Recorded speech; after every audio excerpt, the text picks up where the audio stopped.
Vamos conversar com o nosso comentarista de política, Reinaldo Azevedo, e vamos falar de Supremo, né, o Reinaldo? Está mais para um tribunal de política do que de justiça, né? Os conflitos continuam internamente por lá. Hoje era para ter acontecido uma conversa, uma reunião informal entre os ministros. Não aconteceu, todo mundo estava na expectativa, sempre em torno da questão da prisão após segunda instância, de rever ou não essa questão. Como é que fica isso, Reinaldo?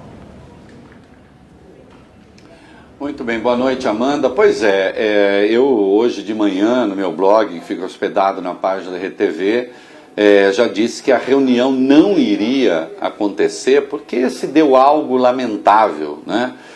Na quarta-feira passada, ministros estavam dispostos, Amanda, a levantar uma questão de ordem para votar as ações declaratórias de constitucionalidade que estão lá para votar desde dezembro e que a ministra Carmen Lúcia não põe em votação e que tratam da prisão após a condenação em segunda instância. Sim, isso interessa ao presidente Lula porque ele é um dos alvos aí desta questão, mas isso precede o presidente Lula. O tribunal tem de tomar uma decisão e a Carmen Lúcia simplesmente não decide, tentando evitar o pior, que era uma coisa de confronto. Então o Celso de Mello, decano do Supremo, falou com Carmen Lúcia e ambos acertaram de fazer uma reunião com os ministros. A Carmen Lúcia manobrou, não convidou ninguém para a reunião, deu, como se diz lá na minha terra, uma de João sem braço e ainda concedeu uma entrevista dizendo que quem queria a reunião era o Celso de Mello. Resultado, o ministro virou alvo da esgotosfera, virou alvo dessa gente que constitui o bueiro do capeta das redes sociais, que passaram a xingar o Celso de Mello. Olha aqui, eu tenho discordâncias com o Celso de Mello que não são pequenas, já fui muito duro, muito crítico de alguns votos dele. Agora uma coisa é certa, o ministro é um homem honrado, o ministro é um homem decente. E quem está tentando cumprir as regras é ele. A dona Carmen Lúcia não tem que votar ou não votar alguma coisa porque ela supõe que não vai gostar do resultado, né? Hoje, aliás, houve um outro recurso, chegou um outro recurso ao ministro Edson Fachin, pedindo para examinar embargos de declaração aquela decisão lá de 2016 sobre a prisão em segunda instância. E o ministro fez a coisa correta, a meu ver, e olha que eu sou um crítico do Edson Fachin, ele quase sempre faz, a meu juízo, a coisa errada. Dessa vez ele fez a coisa certa. Ele disse, não cabe examinar isso num recurso agora, porque o Supremo tem uma decisão de mérito a ser tomada. Tem uma decisão de mérito a ser tomada, e a Carmen Lúcia não toma essa decisão de mérito, não é? Nós vimos há pouco aí uma reportagem, o Lula no Rio Grande do Sul, a pauleira, pessoas brigando de todo lado. Dia 26, tudo mais constante, o Lula pode ser preso, não é? Um ex-presidente da República preso, quando existem duas ações, se considerar o habeas corpus 3, no Supremo, que tratam dessa questão.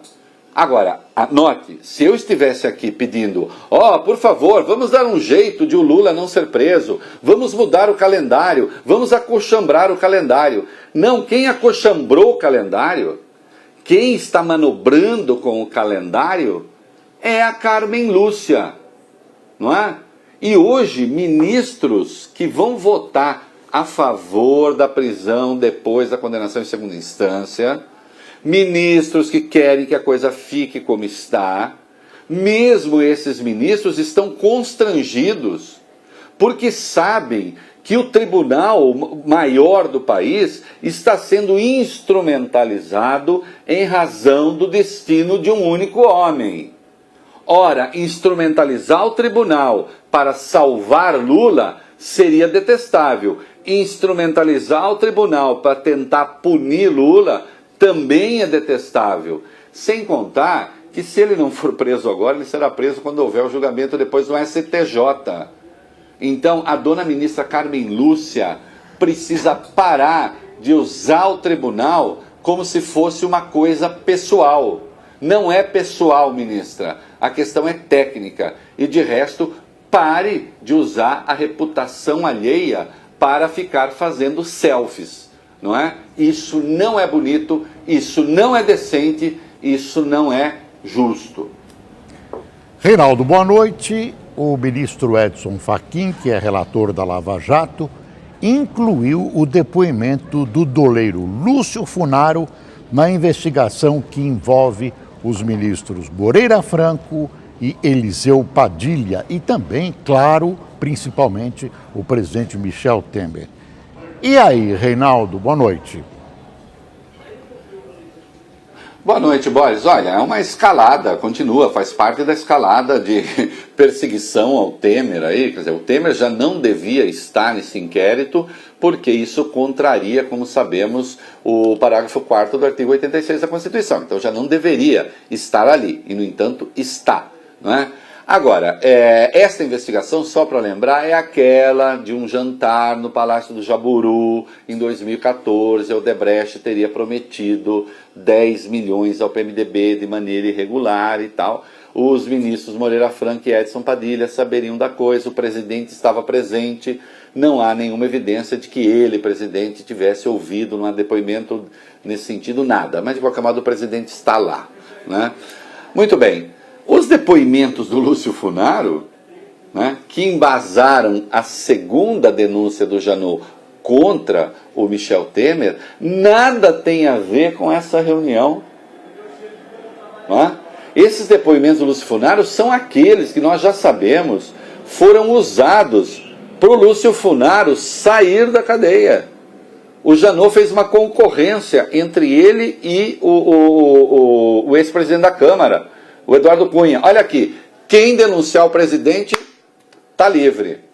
O Lúcio Funaro falou, opa, eu denuncio. Não é? Só que esses depoimentos dele nada tem a ver com essa reunião em particular. Ah não, mas ele saberia de doações do PMDB. Faz parte da escalada contra o presidente Michel Temer.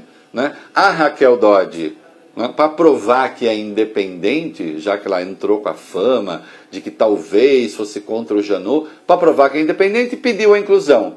E o Fachin, meu amigo, aí, meu querido Boris, na minha opinião, né, essa avaliação que eu tenho dele, o Fachin é o seguinte, tudo que entrar lá contra um acusado, ele dirá sim. E tudo que tiver na mão dele, eventualmente a favor de um acusado, ele dirá não. Ele é o juiz que sempre diz sim quando é para punir e que sempre diz não quando é para eventualmente aliviar a carga. Mas esse não é o papel do juiz, Reinaldo? Não. O papel do juiz, a palavra justiça vem de ius, de equilíbrio.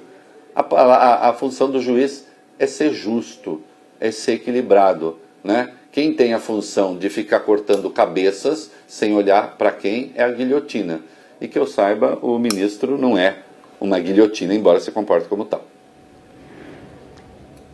Muito obrigada, Reinaldo. Boa noite para você. Até amanhã.